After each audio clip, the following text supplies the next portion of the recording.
Reacting to this video is probably a mistake because I'm a socialist and I probably disagree politically with 99% of you watching. I'm anti-capitalist, but I'm sure this guy, Volker, Pispers, since he talked about the history of the US, I'm sure I'm going to agree with him in some way. In some way I might disagree. I think he's a comedian. I'm not too sure actually. I didn't want to do any research. This has been suggested so much and I was pushing it, and I didn't want to react because I know that I'm probably going to piss off a lot of you with my opinion. I have a pretty extreme worldview, but now it's time to cancel our channel or maybe get views, and maybe you're going to like my reaction. I'm going to speak alone because my wife is not really into politics. Are you coming? Am I there? Am I? Oh, okay. Yeah, okay. Because my wife is not really into politics, and she don't really care, and I care. So let's do part 1 because I'm gonna do part 2 if you guys want only. Maybe you're gonna be pissed off by me. So, okay. Sie haben sich ja alle an die neue Zeitrechnung gewöhnt. Früher sagten wir ja vor Christi Geburt und nach Christi Geburt, und heute teilen wir die Welt ein in vor den Anschlägen und nach den Anschlägen. He's talking about 9/11, right? Eingegraben ins kollektive Gedächtnis der Menschheit. Der 11. September, wer kann den Tag Oh yeah, September 11, 2001. I was in high school actually. It's funny because when the first tower hit the floor in Canada, we all closed the school, we went back home. I spoke to my dad, and we thought that it was the beginning of World War III. We were extremely paranoid like that, you know. I was too young to understand, and then I became Islamophobic because everyone in North America became Islamophobic after 9/11.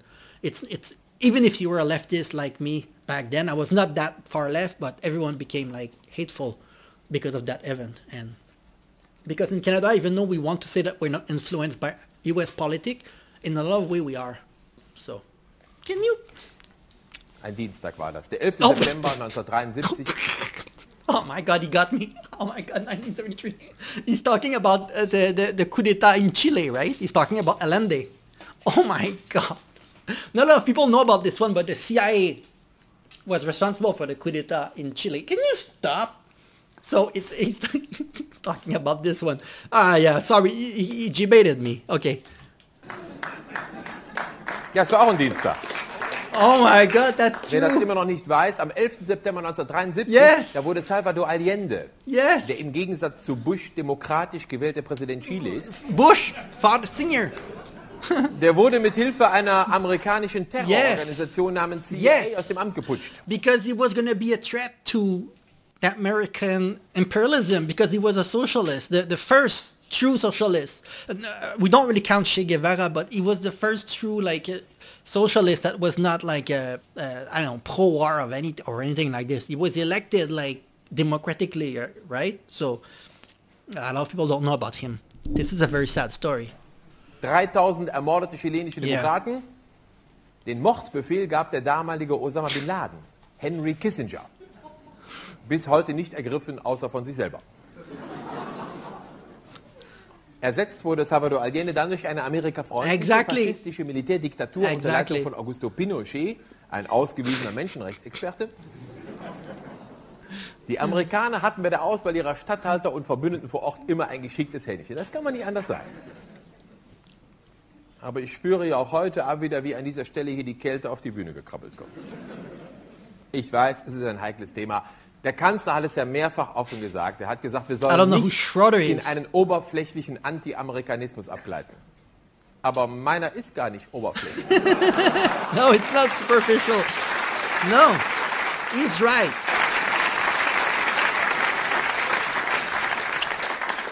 Ich habe ja auch gar nichts gegen Amerika. Das ist ein wunderschönes Land. Das Problem sind die Menschen, die da leben.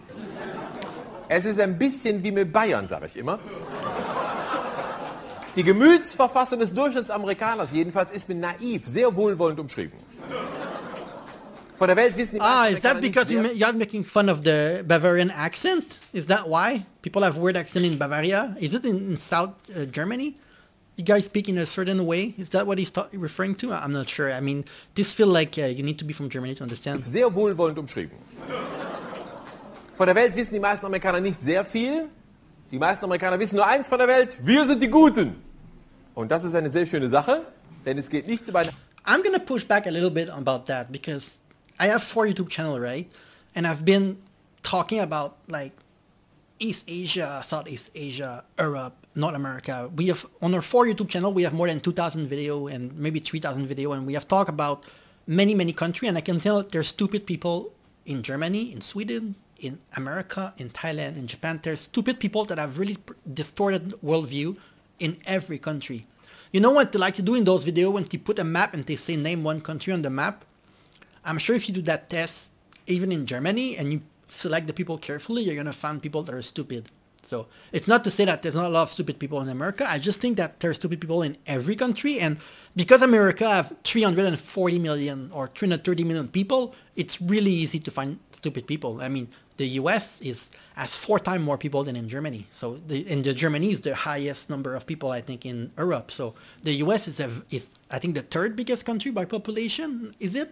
After China, India, is it the US or Indonesia? It's huge, right? So. Das kennen Sie noch aus den Zeiten des Feminismus. Wenn man weiß, wer der Böse ist, hat der Tag Struktur.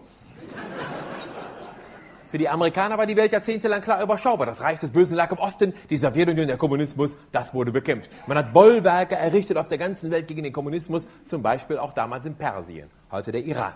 Da hat man einen sympathischen, talentierten, jungen Diktator, den Schah von Persien, Reza Pahlavi, so lange aufgerüstet, bis der über die 4. oder 5. größte Armee der Welt zum damaligen Zeitpunkt verfügte, als Bollwerk gegen den Kommunismus. Um die Armee finanzieren zu können, hat der Schah von Persien in guter amerikanischer Menschenrechtstradition seine eigene Bevölkerung derart unterdrückt und geknebelt, dass die verzweifelten Perser sich eines Tages hinter einen religiösen Führer geschart haben, um den Diktator loszuwerden. Der religiöse Führer hieß Ayatollah Khomeini. Da ist jetzt sympathisch nicht das Wort der Wahl. Sie spüren aber schon, wie verzweifelt die Perser gewesen sein müssen. Oder ahnen Sie das Ausmaß an Verzweiflung, das notwendig wäre, dass Sie sich hinter den Papst stellen, um Gerhard Schröder loszuwerden? I don't know who that is. Gerhard Schröder, German lobbyist and former politician. Chancellor of Germany from 1998 to 2005. He was also the leader of the Social Democratic Party. Okay. I mean, where I'm from, Social Democrat is viewed as like almost far left. I know in Europe, far left is like communist or something. But in North America, if you have the word social in your name, you're considered far left. Groß genug, um sich hinter Edmund Stoiber zu stellen. Aber zurück zu diesem iranischen Ayatollah.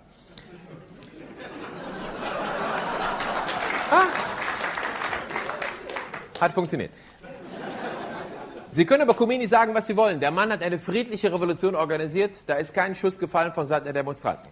Es sind Menschen erschossen worden von der Armee, aber es kamen immer neue Demonstranten. Am Schluss standen 1 Million Demonstranten auf der Straße. Die 4. größte Armee der Welt mit Gewehr am Anschlag den Demonstranten gegenüber. Und die haben gesagt, dann schießt doch. Ja komm, dann schießt doch. Wie viel wollt ihr jetzt noch erschießen? 50.000, 100.000, wie stellt euch das vor? Hier geht keiner mehr weg. Die Armee hat die Entschlossenheit der Bevölkerung gespürt. Sie hat sie in die Kaserne zurückgezogen, es ist kein Schuss mehr gefallen. Der Schah von Persien musste fliehen. Einer der mächtigsten Diktatoren der Region musste fliehen. Mit Faradiba und ein paar Köfferchen vor Kohle. Ab nach Ägypten, später zu den Kumpels in die USA. Da ist er in ein adäquates Erdloch gezogen. So viel zum Thema, wie ein Volk einen brutalen Diktator überhaupt loswerden kann. Heutige Diktaturexperten sehen das natürlich völlig anders. Angela Merkel zum Beispiel. No, before you go after, some of you may not know, but Thailand has had 8 coups d'etat in the last 80 years, and the last one was in 2014. I was in Thailand when it happened, and it was run by the military until 2022 or 2023. And it's extremely difficult because even if you win the election in Thailand, because you need 51% of the vote and there's 10 parties on the ballot, nobody gets 51%, so you need to have a coalition between many parties if you want to become a power. And the guy that won in 2023, he was the most left of all the party, but he didn't have enough ally, so he was never able to get elected. So, yeah. Angela Merkel zitiere ich ja am liebsten wörtlich. Ich habe noch keine bessere Möglichkeit gefunden, diese Frau zu beleidigen. She was the Chancellor of Germany, right, Angela Merkel?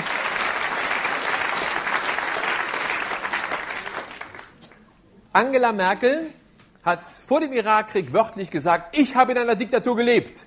Ich weiß, Diktatoren sprechen nur die Sprache der Gewalt. Da habe ich mich geschämt. Wir hätten doch die Merkel in ihrem bewaffneten Kampf gegen Honecker unterstützen müssen. Wir hätten doch versucht... Who's Honecker? He's a German communist politician with the German... Yeah, so basically, I feel like this guy is explaining how people that claim to not be right-wing, like Angela Merkel, to not be like, to be more centrist or things, will do everything they can to make sure that people that are too much left and a threat to American imperialism and a threat to like the world structure, right, are never going to be in power. The world domination in general will always make sure that the president is either right-wing or just centrist, never going to be anti-capitalist in a way to change the world order and how country do make transaction between each other or things like this, like import, export and everything. Brüder und Schwestern in der DDR gewaltsam zu befreien, oder? Mit ein bisschen Glück wäre uns die Merkel als Kollateralschaden erspart geblieben.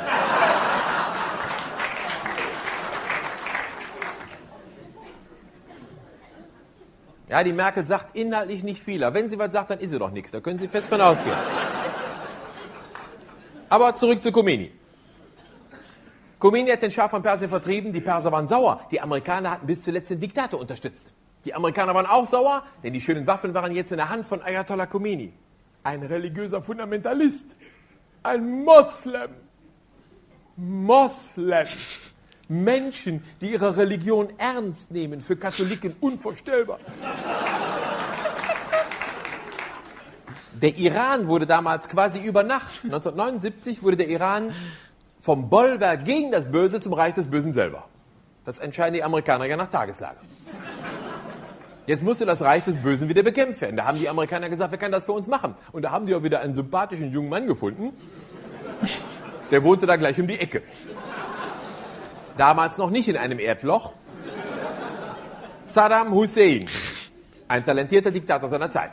Die Amerikaner haben gesagt, Hussein, wir machen ja schon seit Jahren prima Geschäfte miteinander, wir wissen, du bist ein zuverlässiger, skrupellos. Saddam Hussein and Osama bin Laden, both were very, like, we used to work for the US. It's not just Saddam Hussein, Osama bin Laden, and I mean, I saw live, he got decapitated live on stream, you know, that's crazy.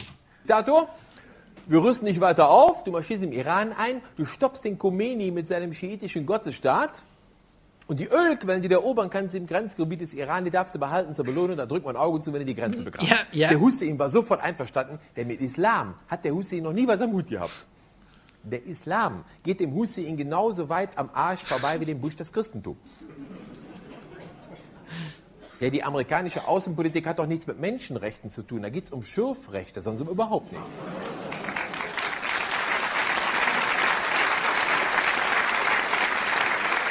Yep. Saddam Hussein wurde aufgerüstet. Wir haben ihn ja auch aufgerüstet. Es gibt mit den 68 deutschen Firmen, die Saddam Hussein aufgerüstet haben. Und die haben ja auch letztes Jahr die Beobachter angeboten, um zu gucken, ob noch alles da war. Der Hussein ist im Grunde ein fairer Geschäftspartner. Der hat sich an die Abmachung gehalten. If you want to see a good movie about that, there's a movie called Lord of War with Nicolas Cage that show a very good portrait of like the armed dealership in general. 1980 über den Iran hergefallen. Er hat den Iran überfallen, ist aber nicht weit gekommen, die blöden Perser haben sich gewehrt. Die Sache zog sich hin. 8 Jahre lang, Golfkrieg. 8 Jahre lang hat Saddam Hussein mit Unterstützung der Amerikaner einen Invasionskrieg gegen sein unschuldiges Nachbarland Iran geführt.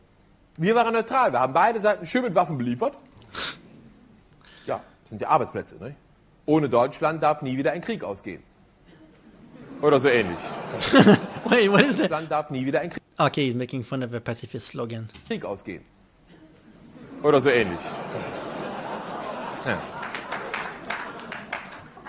Nach 8 Jahren hat der Hussein gemerkt, ich komme da nicht rein. Ich kann nicht wirklich Fuß fassen, meine eigenen Verluste sind so groß. Er hat sich zurückgezogen in sein eigenes Land. Die Amerikaner haben geschmunzelt. Der Khomeini war ja 8 Jahre lang beschäftigt gewesen. 1 Million Tote, schöne Verluste auf beiden Seiten. Den Amis war es gerade recht. Und der Hussein wollte aber seine Belohnung. Ja, da haben die Amerikaner gesagt, ja, wie Belohnung?